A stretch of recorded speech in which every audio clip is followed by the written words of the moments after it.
Mas, gente, então, eu vou vir aqui revisar bioquímica, mesmo que seja uma revisão agora, momentaneamente, na faculdade, tenha sido uma revisão do ensino médio, eu acho importante, eu também vou me sentir culpada de não revisar o que eu sei e acrescentar coisas que eu tava me confundindo. Então, primeiro, a bioquímica, introduz aquelas funções, as organelas, os componentes genéticos, aquela coisa toda que a gente já conhece desde o princípio da vida, tá? Então, citologia.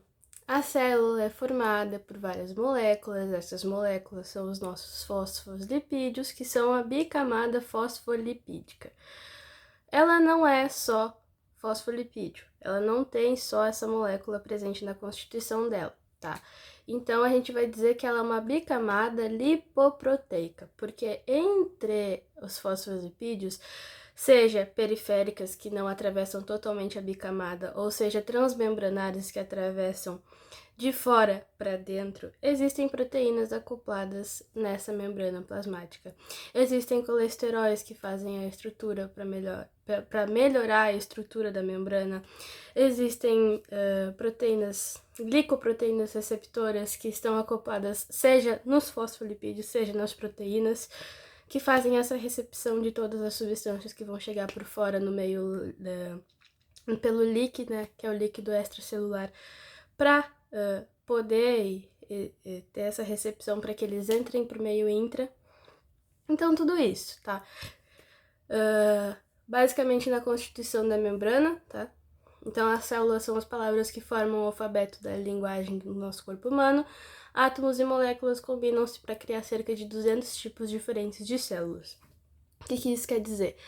Quer dizer que a constituição fosfolipídica, lipoproteica, com proteínas transmembranárias, com colesteróis, com proteínas receptoras de glicocálix, essa constituição não vai mudar. Mas existem diferentes especializações de células no nosso corpo, que elas têm formatos, elas têm estruturas diferentes, que a quantidade dessas mesmas substâncias vai mudar, como por exemplo, proteínas receptoras de glicocálix nas nossas células hepáticas, elas são maiores, porque elas precisam receber essas substâncias para fazer as trocas, ou por exemplo, pra gente, para fazer a limpeza do nosso corpo, né, que a gente chama da questão do detox. Proteínas proteínas transmembranárias em maior número, em que precisam ter células mais bem estruturadas, células que precisam ter uma maior fluidez, elas vão ser com menos proteínas transmembranárias, vai ter mais número de fosfolipídios, então essa composição ela não muda, ela só vai mudar a quantidade, por isso que ela tem especialização dependendo desses 200 tipos diferentes de células. Então todas as células surgem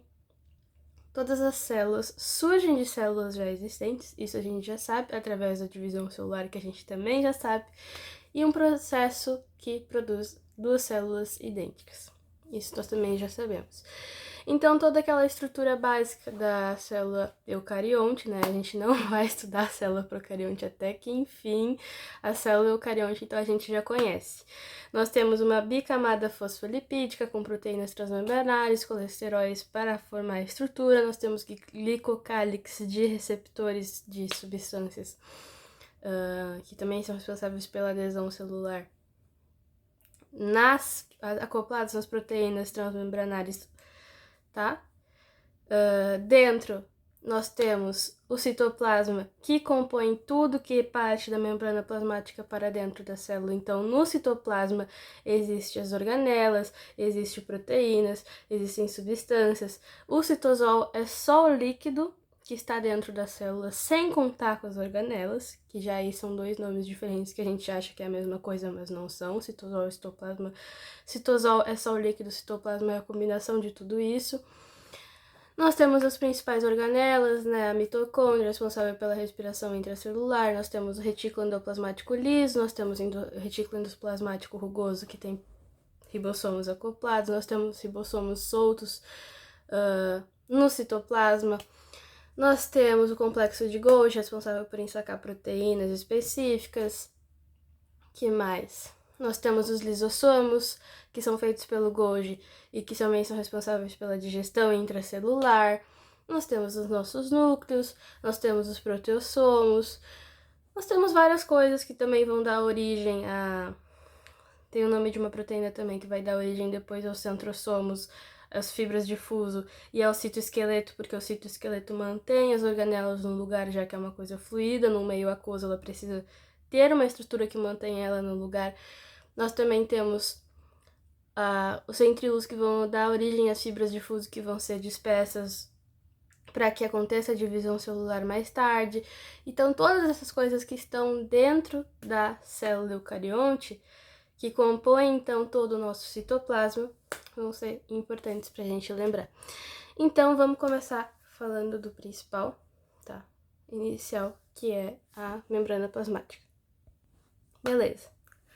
Então, a membrana plasmática, ela é uma barreira flexível e resistente que define os limites da célula. Isso a gente já sabe. Mas como é que uma coisa pode ser flexível e resistente? Ela tem 3 propriedades principais, tá? Que é fluidez, dinamismo e assimetria, beleza? A fluidez, a gente já sabe que ela precisa ser fluida, afinal ela tem que ser uma coisa elástica, porque ela está em um pedaço do nosso corpo, ela precisa ter essa capacidade de movimento, não ser uma coisa completamente rígida, como, por exemplo, a célula vegetal. Então, ela precisa ter fluidez. Os lipídios e proteínas deslocam-se lateralmente, como se fosse um mar de fosfolipídios, porque elas precisam ter essa fluidez. O dinamismo, ele é uma estrutura flexível com alto poder de regeneração, ou seja, quando as substâncias, as moléculas precisam entrar por difusão através da membrana plasmática, elas vão liberar um espacinho entre os fosfolipídios, vão entrar e logo esse espacinho vai se fechar, porque ela tem um alto poder de regeneração. Então, a difusão ela vai funcionar através dessa propriedade de dinamismo. A assimetria. A face interna, porque justamente é uma bicamada fosfolipídica, ou seja, a bicamada de fora, a camada de fora, ela vai ter uma função e a bicamada de dentro terá outra função. As funções que a gente já conhece vão ter as proteínas receptoras dos glicocálixes na parte de fora, vão ter a primeira recepção com as substâncias que vão entrar por difusão vão ser na camada de fora. E a camada de dentro, ela vai ter outras funções. Existem lipídios, por exemplo, que identificam quando uma célula está em desequilíbrio, não consegue mais se colocar em equilíbrio, e ela tem uma morte celular programada, como, por exemplo, a apoptose. Existem lipídios na parte de baixo da camada, na camada interna, que vão sair para o meio externo e vão avisar que aquela célula precisa morrer. Então, as funções, as especializações da camada interna e da camada externa são diferentes.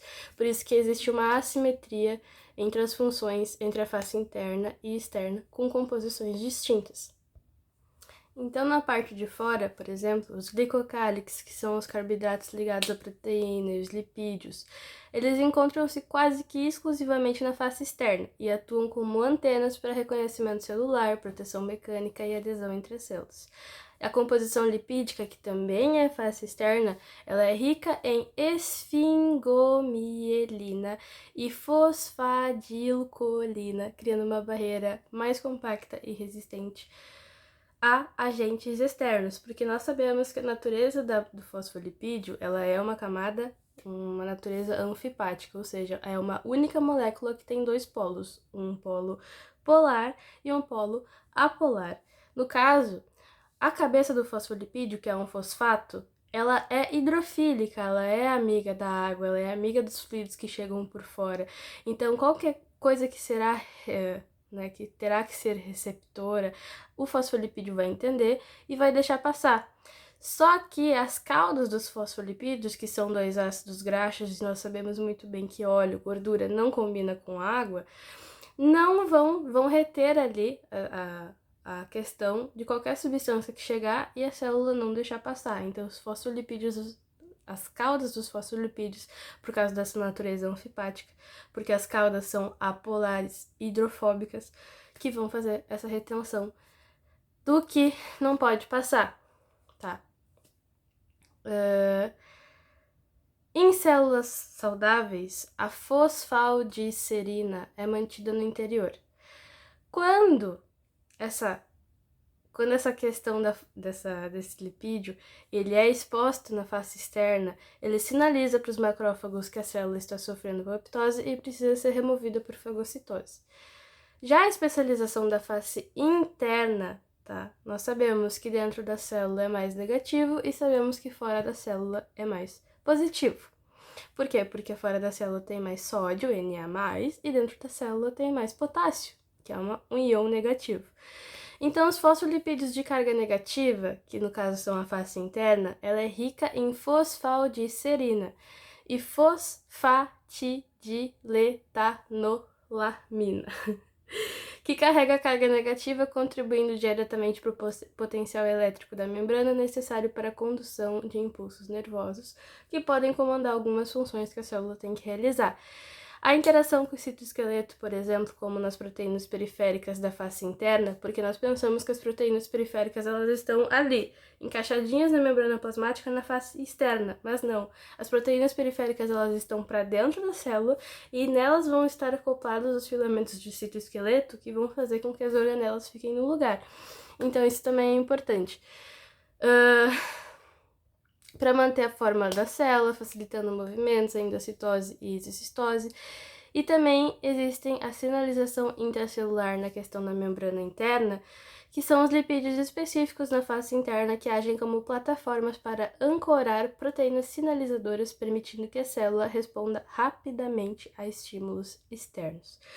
Fora as funções físicas e biofísicas, que seja a questão da barreira de permeabilidade, porque a assimetria ajuda a criar uma barreira seletiva onde a face externa é mais densa e resistente, enquanto a interna é mais fluida, para que depois que as substâncias, que as moléculas que passem pela camada externa entrem, elas consigam passar ali por difusão e também por fusão e vesiculação. A composição única da face interna facilita invaginações e a formação de vesículas de transporte. As invaginações, no caso, seriam para depois que a membrana plasmática formasse um novo núcleo, ela invaginasse essa questão da membrana plasmática e daí formasse o carioteca de novo.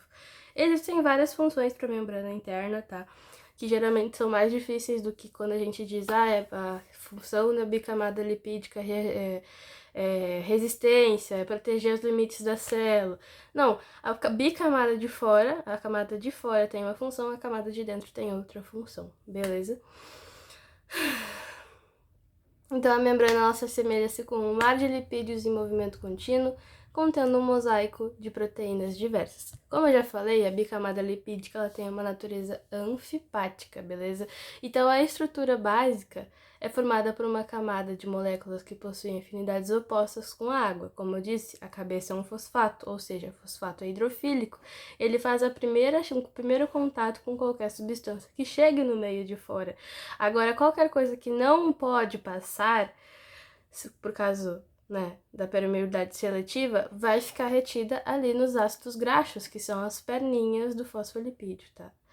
Então, que são apolares. Agora você pensa se óleo e água combinam. Não. Então vamos pensar que algumas substâncias conseguem passar por difusão, mas propriamente a água não consegue. A água tem que passar por proteínas, tá? Beleza. Proteínas transmembranárias que tem um canudinho para fora da célula até para dentro da célula.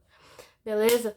Então a composição lipídica ela vai ser 75% fosfolipídio, eles formam a estrutura básica e garantem a fluidez essencial da membrana. 20% vai ser de colesterol, que eu digo que tem uma função mais estrutural, porque eles intercalam-se entre os lipídios para estabilizar a estrutura e regular a fluidez, porque, precisa, apesar de ser fluida, ela precisa ter uma estrutura.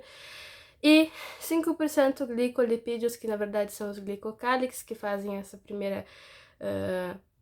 que fazem a adesão, identificação também, presentes apenas na face externa e atuam no reconhecimento celular, tá? Então, somente na face externa nós temos as glicoproteínas, glicolipídios.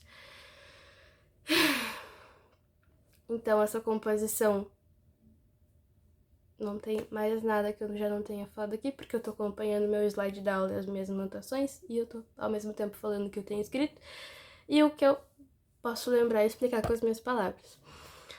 Então, os colesteróis, tá? São moléculas fracamente anfipáticas que modulam a fluidez e a estabilidade da membrana, porque o colesterol ele vai funcionar como se fosse uma barrinha de ferro entre tipo, como se fosse o pilar de uma casa. São vários pilares que vão conferindo uma estabilidade maior para a membrana.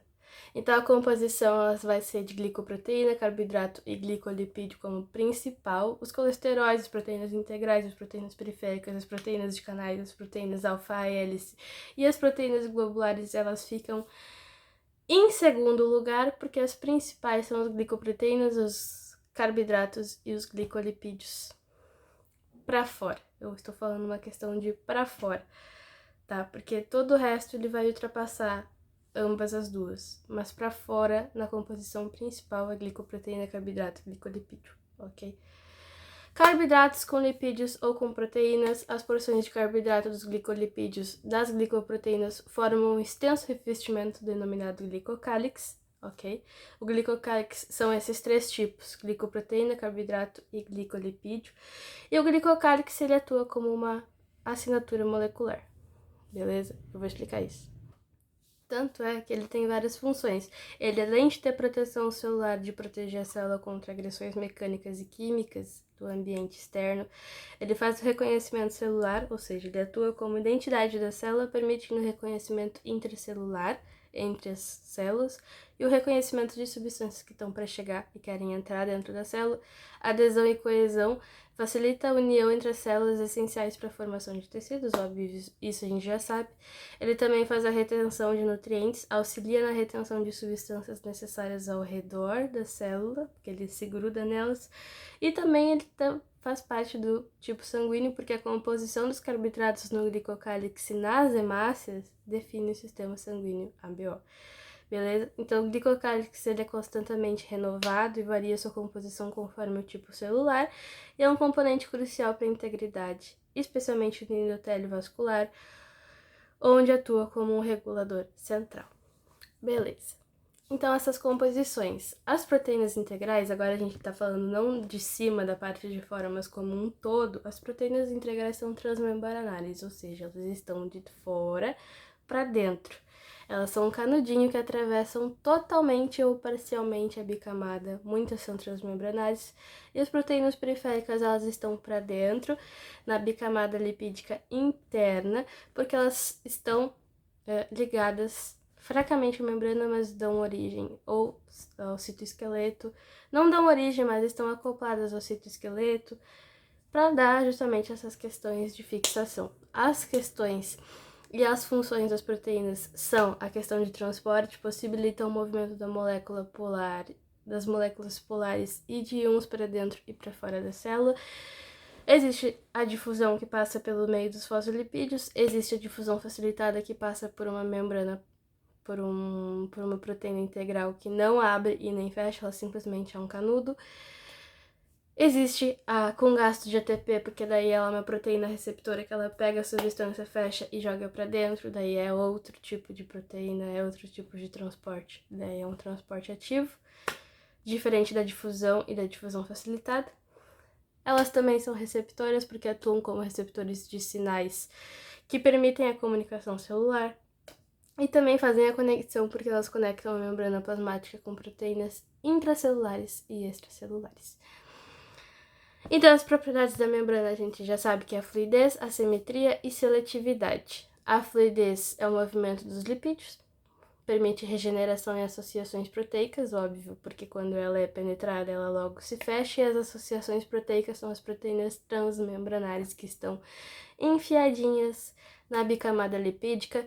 A assimetria, como eu já disse, que tem uma distribuição desigual, porque a membrana plasmática externa tem uma função e a membrana plasmática externa tem outro tipo de função, tanto é que a membrana plasmática externa é mais rígida e justamente faz essa seletividade, e a membrana plasmática interna ela é mais fluida e ela é responsável por fazer, por dar sinalizações da célula para o meio externo, e também pelas questões das invaginações nas divisões celulares, que são necessárias também.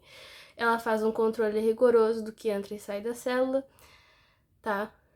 Na questão de seletividade, porque ela tem uma barreira hidrofóbica, tá? Beleza? Citosol, o líquido intracelular. Como eu já disse, o citoplasma ele é o líquido mais as organelas, e o citosol é somente o líquido. Agora a gente vai entrar só na questão do citosol, porque o citosol ele é a matriz semifluida. O citosol constitui cerca de 55% do volume celular total, sendo o meio onde as organelas estão suspensas. Então, 75% a 90% da composição total vai ser água. Os solutos são íons, glicoses, aminoácidos e ATP, porque no citosol precisam ter estes componentes para que a célula utilize de ATP, utilize de aminoácidos para formar as proteínas que eles precisam para qualquer seja a função que seja a mitocôndria, seja o ribossomo vai precisar fazer, seja o próprio núcleo que vai precisar de X proteína quando ela estiver em divisão celular. Enfim, vários componentes que precisam estar ali mergulhados no citosol, caso a célula vá precisar usar. E existem alguns agregados também soltos ali no citosol, que são as gotículas lipídicas e grânulos de glicogênio, porque ele usa isso como reserva energética. Glicogênio, nós sabemos, reserva energética. Além da questão lipídica, tá? Que a gente tem como reserva energética, nós precisamos de outros tipos de reservas energéticas, porque existem especializações de célula, como os nossos neurônios, que não usam a energia proveniente dos lipídios, somente as energias da nossa glicose, dos nossos carboidratos. Então a gente precisa ter reservas de glicogênio e reservas lipídicas, seja para um tipo celular usar e seja para outro tipo celular usar, entende? Então as funções do citoplasma. Daí eu misturei um pouco de fisiologia com bioquímica, porque daí a gente vai ver em fisiologia. Funções do citoplasma, tá? Agora nós estamos falando não do citosol, mas estamos falando do componente líquido mais organelas. As reações químicas, tá? Local de muitas reações necessárias para a existência celular, incluindo a glicólise. A glicólise é a primeira etapa da respiração celular, que gera ATP, que a mitocôndria faz. Então, no citoplasma existem substâncias que para a mitocôndria funcionar, ela vai usar aquilo, vai gerar mais ATP, né? Como a gente já sabe que a respiração aeróbica funciona. A glicólise. As enzimas catalisam 10 reações que produzem 2 moléculas de ATP a partir da glicose, isso nós já sabemos. Mas eu acredito que seja 2 moléculas de ATP na glicólise, e aí depois, que a glicólise é a única que é fora da mitocôndria, depois nós temos 2 etapas dentro da mitocôndria no ciclo de Krebs, que eu vou estar me esquecendo, mas uma é nas cristas e outra, e aí geram mais quantidade de ATP. No final são 20 e poucos ATPs que são formados, mas isso é outra questão. Nós estamos falando só da glicólise. Por quê? Porque a glicólise acontece no citoplasma. E as outras 2 coisas que acontecem dentro da mitocôndria. Por isso que aqui está escrito função no citoplasma, beleza? Essa professora vai me pagar por ter um slide tão maravilhoso. Tá? Ok. Então, sim, no citoplasma acontece a glicólise, sim, porque é a primeira etapa do ciclo de Krebs e é a única que acontece fora da mitocôndria, e as outras 2 etapas do ciclo de Krebs acontecem dentro da mitocôndria, e por isso que não estão escritas aqui, mas essas 2 etapas que acontecem dentro da mitocôndria geram mais ATP do que 2 ATPs que só acontecem na glicólise, que acontecem no citoplasma, e é por isso que isso é importante. No citoplasma também existem blocos de construção, porque fornecem componentes para manutenção e crescimento celular. Sim, legal, proteínas, enfim, outras substâncias que estão ali. Citoesqueleto. Como eu falei, o citoesqueleto ele existe, tá? Para que fixe as organelas no seu devido lugar. porque é uma rede dinâmica de filamentos proteicos que se estende por todo o citosol, essencial para a organização interna. No citoesqueleto, ele se subdivide em 3 porções: os microfilamentos, que são mais finos, compostos de actina e miosina; filamentos intermediários, que são de um diâmetro intermediário excepcionalmente resistentes, porque eles ficam em volta da membrana plasmática interna. Eles ficam grudadinhos na membrana plasmática interna, beleza? E os microtúbulos, que são mais espessos, que são tubos ocos de tubulina. Nessa questão, tá? As funções do citoesqueleto, elas mantêm a integridade estrutural, especialmente das células animais, que não têm parede, porque as células vegetais, elas têm uma parede de celulose, que é a parede celular que configura uma maior estabilidade para elas, e nós não temos isso, então, portanto, nós temos o nosso citoesqueleto para que mantenha todas as organelas no lugar. A organização posiciona organelas e direciona o tráfego interno de vesículas. Não vou entrar nesse assunto, por favor, eu não vou entrar nesse assunto. Divisão. Segrega cromossomos e separa as células durante a mitose. Sim, existe isso, mas são os microtúbulos que fazem essa divisão, ok? Porque lembra que a gente tinha os nossos centríolos, eles iam para os 2 polos da célula, depois eles largavam as fibras de fuso, que são os microtúbulos, eles se acoplavam ali no núcleo depois que os cromossomos estavam enfileiradinhos, pegavam as cromátides irmãs e puxavam um para cada polo da célula, então fazendo a divisão celular. O carioteca sumia e depois o carioteca voltava, toda essa questão. Carioteca eu falo da membrana nuclear, aquela que reveste todo o nosso núcleo, todo o nosso material genético. Então, a gente vai ter esses 3 tipos de citoesqueleto e a gente vai também entender o que cada um deles faz, o que a minha professora decidiu não colocar no slide e também se ela comentou. Enfim, o citoesqueleto é uma rede constituída por 3 tipos de filamentos proteicos, isso nós sabemos, e os microfilamentos, os filamentos intermediários e os microtúbulos que se estendem por todo o citoplasma. Ok, então vamos compreender que os microfilamentos, eles ficam em volta da membrana plasmática interna, como eu já falei, tá? Os filamentos intermediários, eles ficam atravessados por todo o citoplasma, mantendo as organelas no lugar. Os microtúbulos, eles terão um centrosomo. Esse centrosomo, ele ficará um pedacinho, uma parte dele vai ficar em cima do núcleo e outra parte embaixo. Eles vão soltar fibras de fuso desses centrosomos e esses são os microtúbulos, eles que vão ser responsáveis pela divisão celular. Esse centrosomo, ele é o centro organizador celular. O centrosomo, ele é localizado próximo ao núcleo celular, ele funciona como o principal centro organizador de microtúbulos. Esta organela, porque ele é uma organela, o centrosomo, ele organiza, ele desempenha papel fundamental na divisão celular e na organização do citoesqueleto. Então, esse centrosomo, ele tem um par de centríolos, porque eu disse que um centríolo, que ele é uma cruz, são 2 cruzinhas, um fica para um polo da célula e outro fica para outro polo da célula.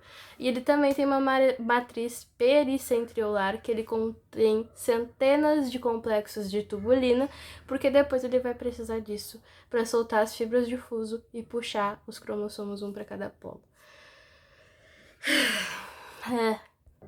Então, essa função, o centrosomo, ele é localizado próximo ao núcleo, isso a gente já sabe, ele consiste em um par de centríolos, isso a gente já sabe, e na matriz pericentriolar, isso a gente já sabe. E a função dele é que a matriz pericentriolar do centrosomo contém tubulinas que formam microtúbulos nas células que não estão em divisão. E a matriz pericentriolar do centrosomo forma o fuso mitótico durante a divisão celular. Então, ele tem um pedaço dele, do centrosomo, que funciona quando a célula está normal, e tem um pedaço dele que funciona quando a célula está em processo de divisão. Cílios e flagelos. Os microtúbulos também constituem os componentes dominantes dos cílios e dos flagelos. Não é que eles formam os cílios e flagelos, mas eles estão nos componentes dominantes disso. Como é que funciona?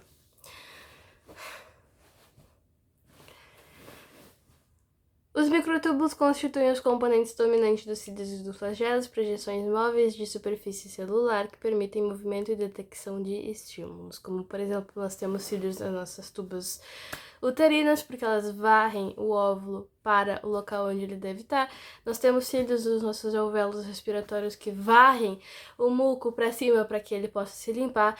Então nós temos cílios em projeções numerosas, curtas e semelhantes a pelos que se estendem na superfície celular em vários tipos celulares do nosso corpo. O corpo basal. O corpo basal ele fica ali entre a nossa, para fora um pouquinho da nossa membrana plasmática, porque cada cílio está ancorado a um corpo basal imediatamente abaixo da superfície da membrana plasmática, tá? E o corpo basal tem estrutura semelhante a um centríolo, porque são vários xizinhos em volta da nossa membrana plasmática, abaixo, né? E inicia a montagem dos cílios e dos flagelos. Os flagelos, a gente já sabe que são projeções mais longas e menos numerosas, porque são responsáveis pelo movimento celular. Nós temos flagelos, por exemplo, como na cauda do espermatozoide. Beleza? Finalmente saímos dessa parte chata. Ai, meu Deus, bioquímica é um negócio assim, ó, assim, tenebroso. Ribossomos. Isso que é legal. O que ele faz? Ele sintetiza proteína, ele está acoplado no retículo endoplasmático rugoso. Existem ribossomos soltos no citoplasma que eles fazem ribossomos livres, né? Porque eles fazem proteínas ali que a célula vai precisar pegar como reserva. Existem também os ribossomos que estão acoplados no retículo endoplasmático rugoso que fazem proteínas específicas para que o Golgi ensaque e mande para o destinatário mais específico. O ribossomo, no nosso caso, é o ribossomo do tipo 80S, que ele tem uma parte periférica e uma parte central e uma parte periférica, onde ele acopla a fitinha, tá? É uma fitinha de RNA mensageiro, tá? É uma fitinha de RNA mensageiro que o ribossomo vai acoplar, que o RNA transportador vai vir com o aminoácido, vai encaixar no códon da fita de RNA com o anticódon que o RNA transportador vai ter. Vai encaixar, vai ver que tá certo ali, vai deixar o aminoácido, e o aminoácido, através de uma síntese por desidratação, formando uma ligação polipeptídica entre os aminoácidos, vai juntar um aminoácido no outro. Porque para quebrar e hidrolisar, entre hidrólise para quebrar, perde uma molécula de água, mas neste caso nós estamos juntando um aminoácido com outro para formar uma proteína grande no final, então nós estamos juntando um aminoácido com outro aminoácido, que vai formar uma ligação polipeptídica através da síntese por desidratação, porque eu perdi uma molécula de água para juntar. E aí eu vou fazer ligação polipeptídica com aminoácido, e eu vou formar uma proteína. É assim que vai funcionar. Então, a composição dos ribossomos, o ribossomo grande com o ribossomo periférico, ele é formado por RNA, tá? RNA ribossômico e mais de 50 proteínas, tá? A formação são duas subunidades formadas separadamente. Um é formado no nucleolo. Um pedaço do ribossomo é formado no nucleolo e outro pedaço do ribossomo é formado dentro do núcleo. E a montagem? O ribossomo consiste em duas subunidades, estruturas compostas por RNA ribossomal e mais de 50 proteínas essenciais para a tradução da vida, porque o ribossomo ele faz essa síntese proteica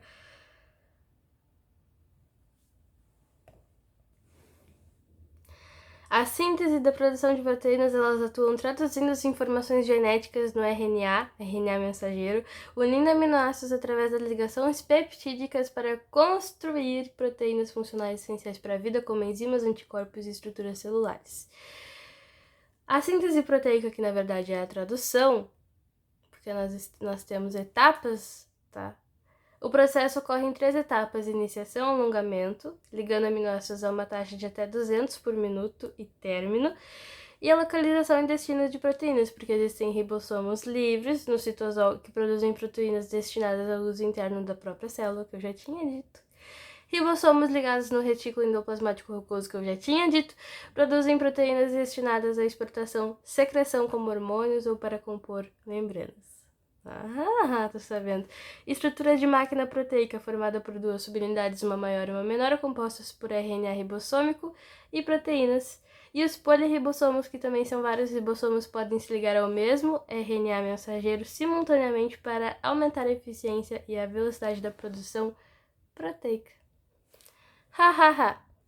Lembrando que todas as proteínas precisam chegar no mínimo à estrutura terciária do enovelamento da proteína, e a gente precisa de muita proteína quando a gente está em processo de divisão celular, especialmente na tradução, porque nós vamos precisar de várias proteínas para que a célula filha e a célula mãe tenham a mesma quantidade de proteínas necessárias para a constituição de todos os tipos. E ribossomos, tipos e formações.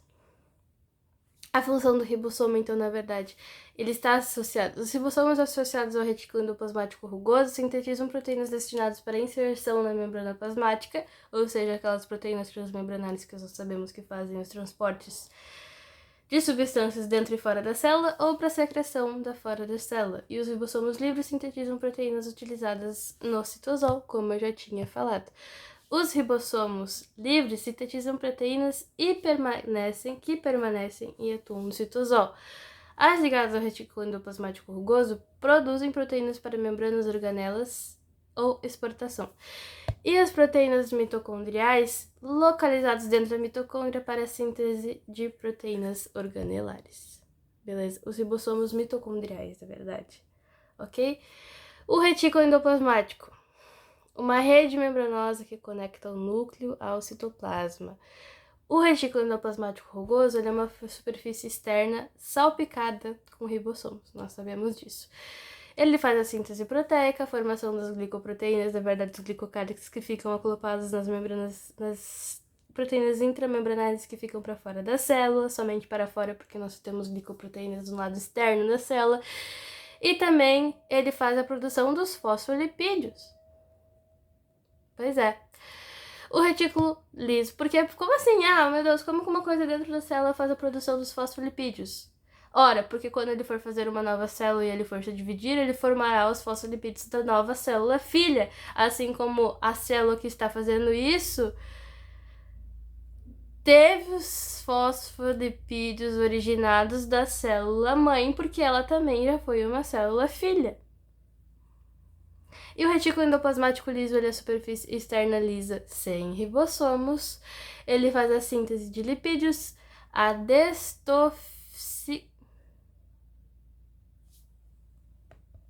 Vamos ver aqui que está escrito errado, mas o retículo endoplasmático liso faz a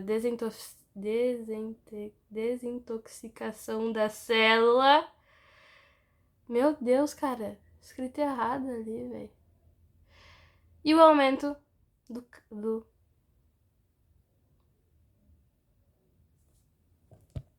ele também faz o armazenamento de cálcio celular, tá? Retículo endoplasmático rugoso. Síntese proteica. Ribossomos produzem proteínas. Modificação enzimática. Formação de glicoproteínas e lipoproteínas. E o destino final, membranas, secreção ou para as organelas. O retículo endoplasmático liso, ele tem uma diversidade funcional porque ele, além de fazer a síntese de ácidos graxos e esteroides, estrogênio e testosterona, tá? Ele faz a desintoxicação de fármacos e substâncias prejudiciais que podem entrar na célula. Ele faz a inativação de álcool, pesticidas e carcinógenos. Ele também faz a liberação de glicose na corrente sanguínea. O cara é foda, tá? Nas fibras musculares, o retículo sarcoplasmático liso libera íons cálcio que desencadeiam a contração muscular.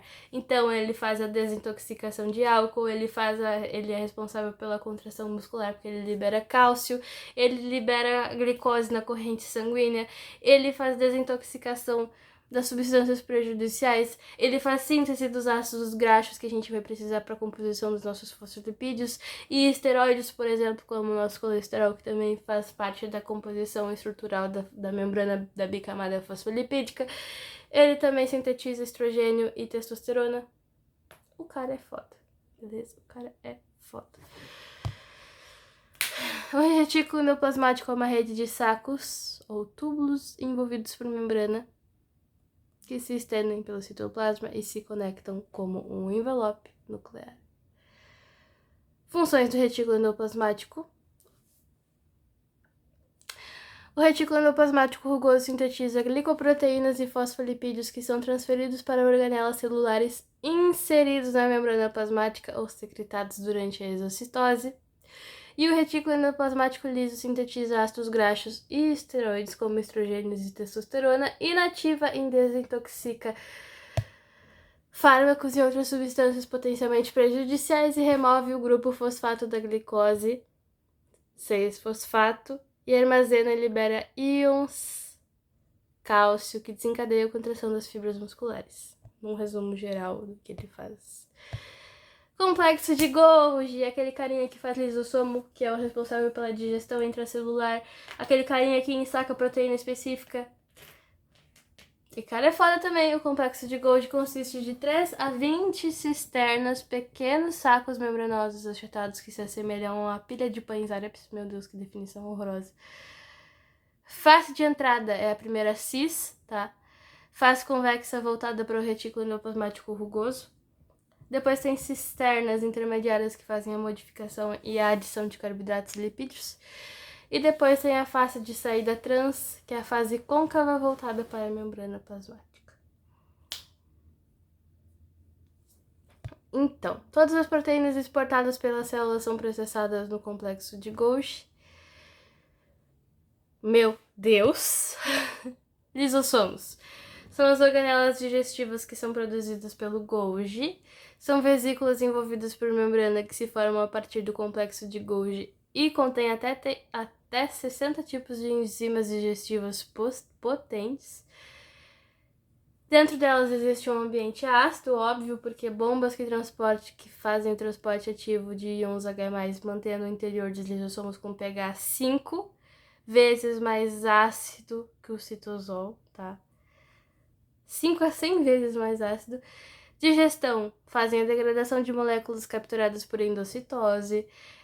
Fazem a autofagia porque eles fazem a reciclagem de organelas velhas para o reaproveitamento.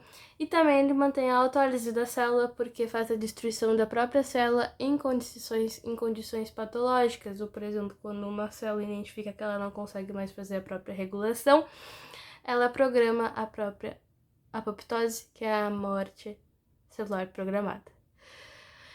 Os lisossomos contêm vários tipos de enzimas digestivas, tá? Digerem substâncias que entram na célula por endocitose e transportam os produtos finais da digestão para dentro do citosol, realizam a autofagia, digestão de organelas desgastadas, implementam a autólise, que consiste na digestão de uma célula inteira, e realizam a digestão extracelular. Viu como os caras são bons também? Peroxissomos. Os peroxissomos são organelas presentes no nosso citoplasma que são responsáveis por fazer as nossas reações químicas de oxidases, desintoxicação e proteção. Quando nós não temos peroxissomos, na verdade nós fazemos um exame onde nós colocamos, por exemplo, chega uma pessoa com uma ferida e pode ser até um caso clínico de quando está aberto e nós colocamos então água oxigenada. Se o sangue não borbulhar, nós estamos com falta dos peroxissomos, porque eles fazem a desintoxicação e proteção. com as oxidases, porque eles oxidam aminoácidos, ácidos graxos e substâncias tóxicas, como o álcool.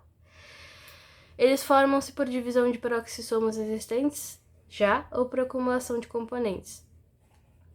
E ele degrada, a catalase, degrada peroxissomos de hidrogênio e protege a célula de radicais livres. Ok, eles são importantes, então nós temos que fazer essa questão, esse teste com água oxigenada, ok? Proteassomos. Função essencial dele, eles degradam proteínas desnecessárias, danificadas ou defeituosas no citosol e no núcleo, desempenhando um papel crucial na retroalimentação negativa de vias metabólicas. Eles fazem a reciclagem porque eles fragmentam proteínas em peptídeos.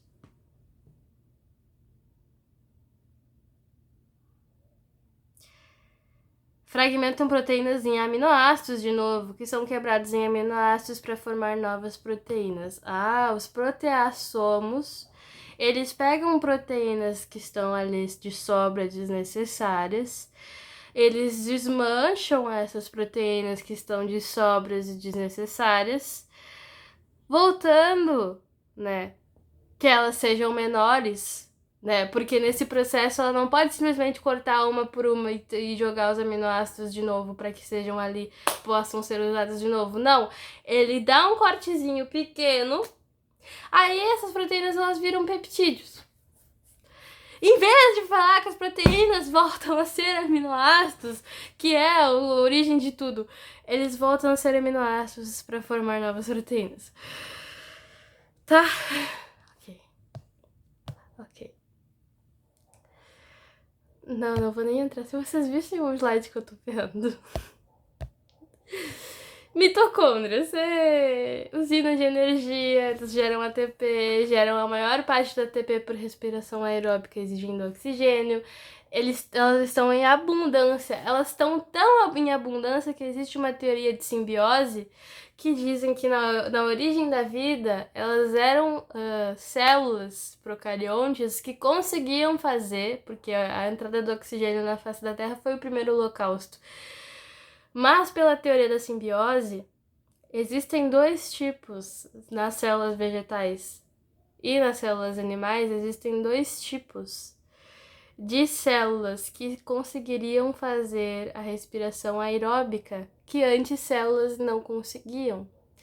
Então, células procariontes que não eram aeróbicas tiveram células procariontes que conseguiriam respirar com oxigênio, que entraram dentro delas e que passaram a então fazer a respiração aeróbica por elas. E essa célula evoluiu tanto que se tornou a primeira célula eucarionte. Como a gente tem a comprovação disso? Porque a mitocôndria tem o próprio DNA, tem o próprio material genético. Ela é a única organela que tem o próprio material genético. Não na célula vegetal, porque a célula vegetal tem mitocôndria e cloroplasto. Mas mitocôndria é a única organela que tem o próprio material genético. Tanto é que se porventura você tiver que fazer um exame de DNA onde o núcleo estiver corrompido, você pode usar o DNA mitocondrial, que ele só é herdado da mãe, só da mãe. Vai aparecer o DNA da mãe, da avó materna, da bisavó materna, porque a mitocôndria é só herdada da mãe. Existe DNA mitocondrial. Voltando. Geram a maior parte do ATP por respiração aeróbica. Elas estão em abundância nas células ativas, nos músculos, nos fígados, nos rins. Contém milhares de mitocôndrias, porque é onde a gente precisa de oxigênio para fazer as funções musculares, do fígado, dos rins. A gente precisa de mitocôndria. Elas têm a questão da adaptação, porque o exercício aumenta a mitocôndria nas fibras musculares, tanto que